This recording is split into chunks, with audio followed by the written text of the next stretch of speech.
Shalom Godly Family, yuk kita nikmati teh hangat, teduhkan hati, hadirkan semangat. Firman Tuhan hari ini terambil dari Lukas 10 ayat 36 sampai 37.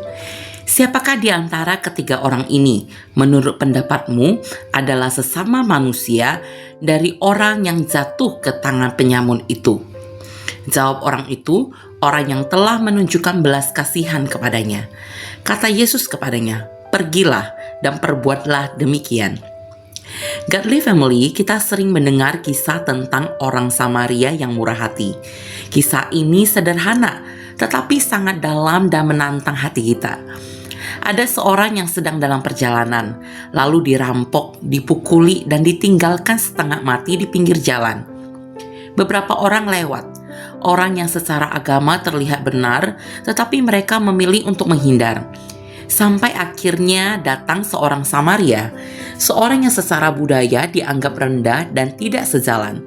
Tetapi justru dialah yang berhenti, tergerak oleh belas kasihan dan menolong tanpa perhitungan.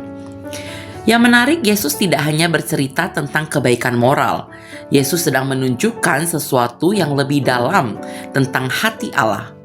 Orang Samaria itu menjadi gambaran kasih yang aktif, kasih yang tidak menunggu kondisi sempurna, kasih yang berani mendekat ketika orang lain menjauh.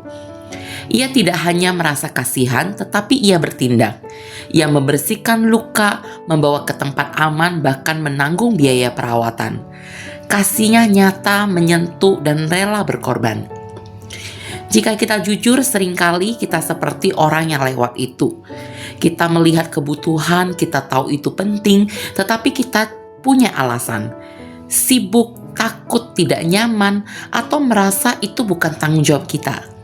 Hati kita bisa menjadi tumpul tanpa kita sadari. Kita bisa sangat dekat dengan hal-hal rohani, tetapi jauh dari hati belas kasihan. Kisah ini seperti cermin yang menolong kita melihat diri kita dengan jujur. Namun renungan ini tidak berhenti pada tuntutan untuk menjadi lebih baik. Injil selalu membawa kita kembali kepada Yesus.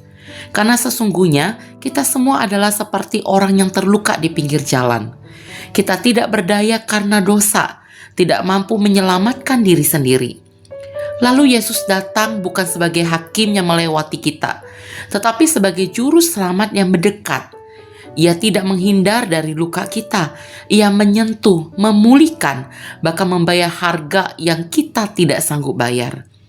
Di kayu salib, Yesus menunjukkan kasih yang paling sempurna, kasih yang berkorban sampai tuntas.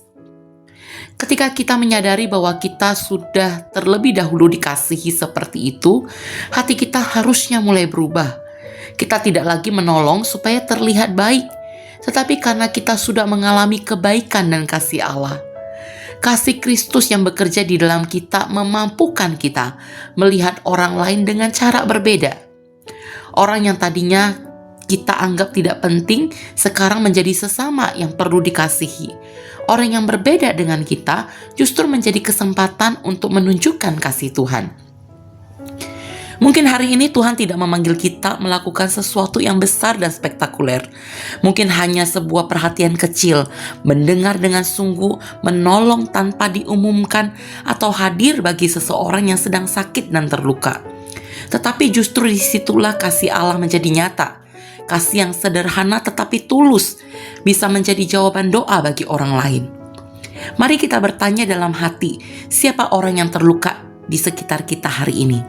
Mungkin dia adalah keluarga, mungkin dia ada di tempat kerja, di gereja, atau bahkan orang yang selama ini kita hindari. Tuhan tidak hanya memanggil kita untuk tahu firman, tetapi untuk hidup di dalamnya. Dan kita tidak berjalan sendiri. Roh Kudus akan melembutkan hati kita dan memberi kita keberanian untuk mengasihi. Mari kita berdoa. Terima kasih Engkau sudah peduli dan mengasihani kami. Ajar kami yang sudah menerima kebaikan dan pertolongan-Mu untuk peduli dan menyatakan kasih pada orang-orang yang membutuhkan. Amin.